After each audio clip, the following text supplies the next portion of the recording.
ষাট পড়বে। হ্যাঁ চন্দ্র, কাল ষাট পূর্বে থেকে জন্মগ্রহণ করতে হবে। তবে কি আমার মুক্তি হবে না? হবে চন্দ্র, হবে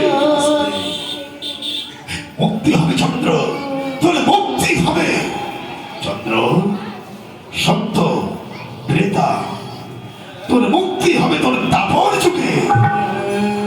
স্বয়ং শঙ্খ চক্র গদা পদ্মধারী নারায়ণ জগতে আবির্ভূত হবে কৃষ্ণ অবতারে। কেবলমাত্র তোর মস্তকটুকু পবিত্র চন্দ্র, তোর মস্তকটুকু শুধু পবিত্র। যেদিন পবিত্র স্থানে স্বয়ং ভগবান কৃষ্ণ তার চরণ স্পর্শ করবে, ভগবান শ্রীকৃষ্ণের চরণ স্পর্শে তোর মুক্তি হবে চন্দ্র।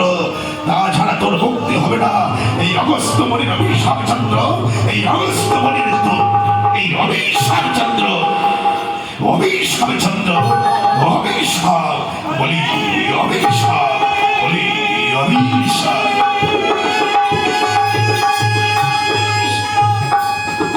চলে গেল, চলে গেল।